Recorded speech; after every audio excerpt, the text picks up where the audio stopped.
Udah nih? Udah. Oke, sekarang kita balik lagi di setiap cerita pasti ada story-nya.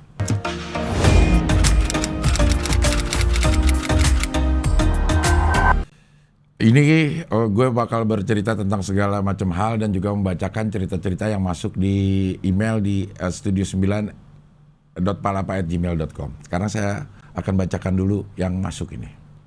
Dari Herbrata Mulyo. Ya, ini ceritanya tentang apa? Silakan disimak sendiri. Assalamualaikum Cing Abdel. Waalaikumsalam warahmatullahi wabarakatuh. Salam kenal untuk Cing Abdel dan keluarga beserta seluruh kru Palapa One X. Wow, suci kali ya.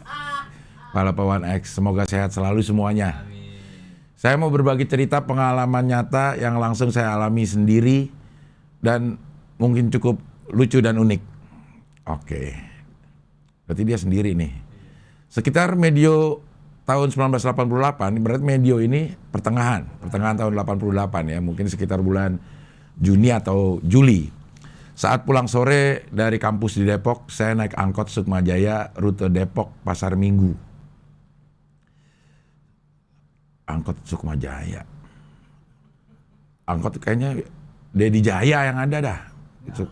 Ini pas-pas banget gue kuliah juga nih. 89 lah gue kuliah. Mungkin pas 89 Sukmajaya bangkrut, ganti jadi Dedi Jaya. Mungkin Dedi adalah kakaknya Sukma. Wah. Rute Depok Pasar Minggu ya. Bis Sukma, oh bis, bukan angkot. Tadi angkot, sekarang bis. Yang mana yang bener nih, Herbrata? Bis Sukmajaya ini ukurannya lebih besar sedikit dari Metro Mini. Ya itu memang Mini Arta tuh waktu itu ya ada ya. Terus Mini Arta, Kopaja. Kopaja tuh ke Depok nggak ada kayak. Depok Pasar Minggu nggak ada dah. Depok Pasar Minggu Kopaja nggak ada. Ada. Kopaja ada. S7 berapa gitu? S73 kalau nggak salah. Kopaja adalah Koperasi Angkutan Jaja Miharja. Wah. Koperasi Angkutan Jakarta. Ya, Kopaja, Mini Arta, terus Metro Mini. Metro Mini yang nggak sampai Depok. Karena dia cuma Jakarta doang kali ya kalau Metro Mini ya. Kalau Mini Arta sama Kopaja tuh sampai ke Depok. S73 ya kalau Kopaja gue inget. Bis Sukmajaya ini ukurannya lebih besar sedikit dari Metro Mini dan tarifnya waktu itu pelajar 500, umum 1000. Tahun itu makanya gue cepet dah. Gue ke kuliah tuh belajar cepet dah ininya dah. 89 aja gue masih cepet tuh. Ini salah tipe kali. Mungkin ini tahun 98 atau 50. Umum cepet. Bisa masuk akal tuh. Masuk akal kalau itu. Kalau 500 kayaknya nggak masuk akal ini. Ini terlalu mahal untuk 500 untuk transport. Dulu masih murah-murah banget. Gitu ya. Umum 1000. Iyalah, ya dah mungkin dia salah-salah ya. Saya naik dari Pondok Cina bersama teman di halte berikut naik seorang ibu yang lumayan gemuk, mungkin umurnya udah 40 tahun atau lebih. Dia naik dengan membawa belanjaan yang cukup banyak. Tangan kiri kanannya penuh menenteng tas plastik kresek besar dan sepertinya baru pulang dari pasar karena terlihat ada sayur mayur dan buah-buahan. Wah, berarti dia agak nongol dikit sayur mayurnya. Yang sebelah sini nongol sayur, sebelah sini nongol mayur. Wah. Kebetulan waktu itu sedang tidak ramai sehingga dia langsung dapat duduk dan seluruh tentengan ditaruh di lantai sehingga sampai menghalangi jalan atau lorong angkutan tersebut. Oke, ya di ininya tuh. Kalau pesawat itu namanya di aisle-nya ya. Karena panas, dia kemudian membuka kipas tangan. Kipas tangan tuh yang crack gitu kali ya. Dan mulai mengipas-ngipas dirinya. Khas kelakuan ibu-ibu katanya. Seperti biasa, kondektur lalu menagih penumpang satu persatu. Saya biasa membayar 500. Oh 500 benar dia nih. Dia 500. Tapi iya berarti dia nggak typo beneran 500 nih. Tapi kemahalan kalau 88. Dengan melihat sekilas dia pasti tahu kalau saya dan teman-teman memang mahasiswa karena usia masih 20-an. 20 tahun. Kemudian dia menagih ibu tadi yang duduk persis di depan saya. Dia berhenti mengipas. Wah, ini udah kayak ini nih, cerpen ya. Dia berhenti mengipas dan dengan santainya sang ibu langsung membayar uang dengan uang yang sudah dia persiapkan sebelumnya. Tahu dari mana dia udah siapin? Karena semua pasti udah disiapin. Tapi hanya 500. Dan wajahnya datar saja seperti tanpa dosa sama sekali. Lo nggak bisa lihat lu, karena lu ada di belakangnya. Bukan angkot ya. Lo duduk di belakangnya, tapi lo bisa ngeliat mukanya. Herberata. Mana dia yang ini nih? Yang ini. Si ibu tadi yang duduk persis di depan saya, berarti mukanya lo nggak bisa lihat, Her. Ya anggaplah ya lo bisa lihat ya, karena mungkin mukanya ada dua, sama depan sama belakang muka si ibu. Tapi hanya 500 dan wajahnya datar saja seperti tanpa dosa sama sekali. Lalu dia meneruskan berkipas ria lagi. Wah, ria bini gue. Si kondektur sontak mengernyitkan dahi dan lalu protes keras. Anjay, sontak. Lalu protes keras. Kurang ongkosnya bu, masa cuma 500 perak, 1000 lah kalau umum. Gitu. Si ibu mendongak dan melihat sejenak kondektur yang mukanya udah rada ditekuk karena kesal tentunya. Mungkin dalam benak si kondektur berkata, enak aja ibu satu ini, cuma mau bayar tarif mahasiswa 500 perak doang. Wah, dia tahu VO-nya ini, VO-nya si kondektur. Jadi gini, enak banget ibu satu ini, cuma mau bayar tarif mahasiswa 500 perak doang. Dia tidak tahu minumanku sudah diracuninya. Wah. Merespon protes itu, ibu tadi menaruh kipasnya di bangku, lalu perlahan membuka tas. Oh jadi ini bangku, berarti ininya kosong. Sebelahnya berarti kosong. Dia lagi ngipas, set, taruh. Saya duduk di ini nih, dijelasin nih. Saya duduk di belakang tapi posisinya serong. Oh, bisa melihat jelas kalau ibu itu sibuk mencari-cari sesuatu di dalam tasnya.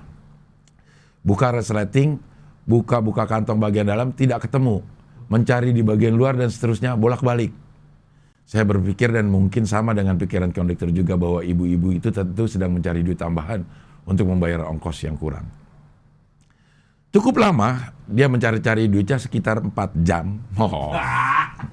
Nggak nyampe ya. Cukup lama dia mencari-cari duitnya itu. Mungkin karena dia mau bayar dengan uang pas saja. Sehingga tidak perlu merepotkan kondektur dengan kembaliannya. Ini orang penuh asumsi ini terhadap orang lain. Tapi apa yang didapat ibu tadi mengejutkan kami yang ada di situ. Ternyata dia mengambil kartu mahasiswa dan menunjukkannya dengan rada sinis ke kondektur. Ini kartuku gitu. Mana kartumu? Tapi apa yang didapat ibu tadi mengejutkan kami yang ada di situ. Oh udah itu. Lumayan tersenyak. Si kondektur dan orang-orang sekitar melihat kelakuan si ibu yang tidak disangka-sangka sama sekali itu. Mungkin dalam hatinya ada gak omongannya? Hah? Oh gak ada ya? Mungkin ya kalau gue tambah ini. Mungkin di dalam hatinya. Hah? Kartu apa itu? Kata penumpang di sebelahnya. Wow.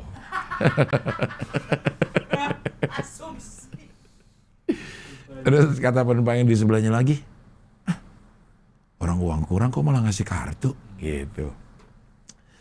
Rupanya dia mahasiswa lanjutan, mungkin S2 atau malah S3. Maka umur dan tampilan bodinya kelihatan sudah tidak ada muda-muda aja lagi. Si kondektur hanya bisa melongo. Si kondektur yang hanya bisa melongo itu terus melengos saja. Karena tidak mau ribut. Tapi sempat juga terlontar komentarnya yang cukup pedas. Dah, gak jadi dong. Gak jadi melengos. Kartu sih boleh mahasiswa, tapi belanjaan sama tempatnya itu emak-emak bakul pasar. Oh, oke. Apakah si kondektur nggak meriksa lagi kartu yang dikasih? Siapa tahu itu adalah kartu anggota koperasi pasar. Ya. Kebanyakan penumpang tersenyum asem. Tadi sepi, tapi ini banyak, maksudnya ada orang lah. Oh, iya. Di antara sepi, nggak penuh tapi ada orang, gitu. Makanya dengar. Kebanyakan penumpang tersenyum asem mendengar komentar kesal si konduktor itu. Tersenyum asem.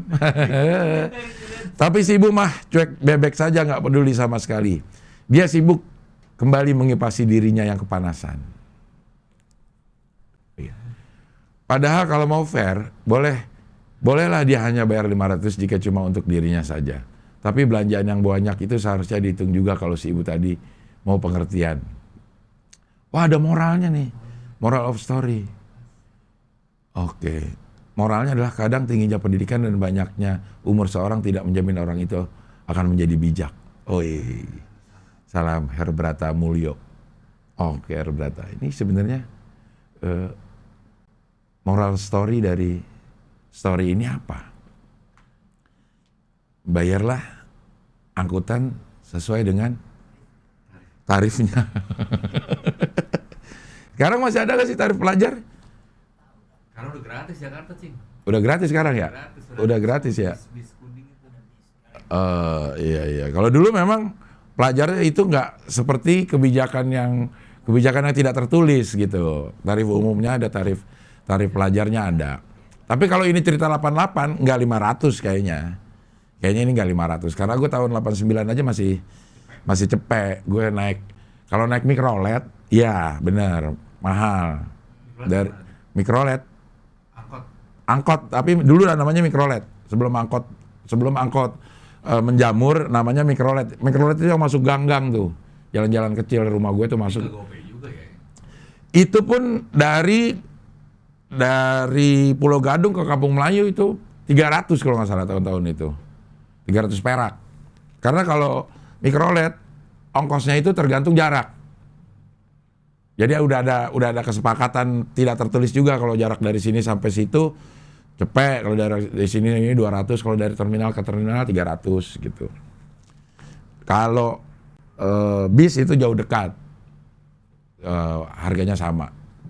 Tapi dibedain sama umum sama pelajar. Ya, ini cerita disusun dengan sangat rapi dengan segala asumsi yang ada juga.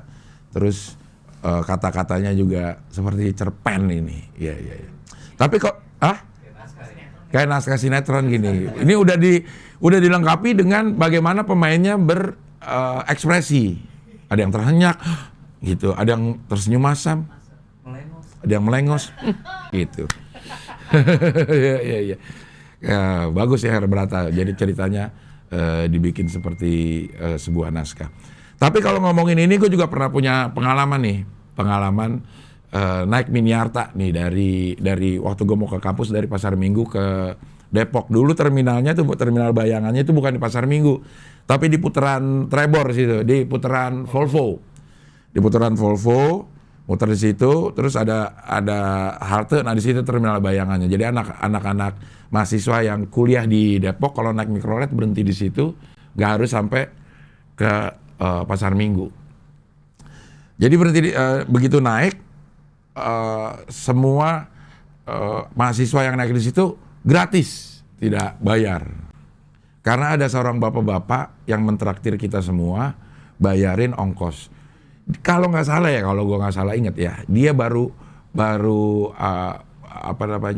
merayakan anaknya itu diterima kuliah atau diterima kerja dah, antara itu dah. Ngomong si bapaknya itu, dan kondekturnya juga. Jadi semuanya gratis yang dari itu di satu hari itu. Iya, sayangnya ibu ini nggak naik bis itu. Tapi kalau bis itu dia akan berantem, lo mahasiswa apa bukan gitu kan? Akan dilihat kartunya sama si bapak itu. Bapaknya begitu dilihat gini, bapaknya terhenyak. Seumuran aku masih mahasiswa gitu. Ya. Kalau bapak-bapak itu ingat, terima kasih bapak-bapak yang sudah menggratiskan kami semua. Kalau ada yang satu Miniarta sama gue, juga ingat pasti cerita itu. Tahun 89-90-an lah gitu lah, antara 89 sampai 90-an. Oke, itu dia cerita dari Herbrata. Buat yang pengen cerita lagi, silakan cerita apa aja yang kayak Herbrata juga nggak apa-apa ya. Atau tapi lebih enak kalau cerita memang pengalaman lo terhadap hidup ini, gimana menghadapi permasalahan. Tidak harus cerita lucu, tidak harus cerita unik. Ekonomi di orang. Ini kan kalau Herobrata ini menceritakan dan banyak asumsi yang dituliskan di sini. Nggak tahu juga dalam hatinya konektor ngomong apa kan nggak tahu. Nggak tahu si ibu juga perasaannya seperti apa kan kita nggak tahu. Oke, itu dia, di setiap cerita pasti ada story-nya, dan ini adalah story dari Herobrata Mulyo yang mungkin agak salah dalam timeline-nya, bukan 88 mungkin. Mungkin 98 masih mungkin kalau 98 ini. Kalau 98 ya. Mudah-mudahan ini bisa bermanfaat buat yang mendengarkan lah, karena ada moral story-nya kan ya. Kadang tingginya pendidikan dan banyaknya umur tidak menjamin orang itu menjadi bijak, lancar, dan bayar tarif sesuai dengan aturannya. Sampai ketemu lagi di setiap cerita pasti ada story-nya.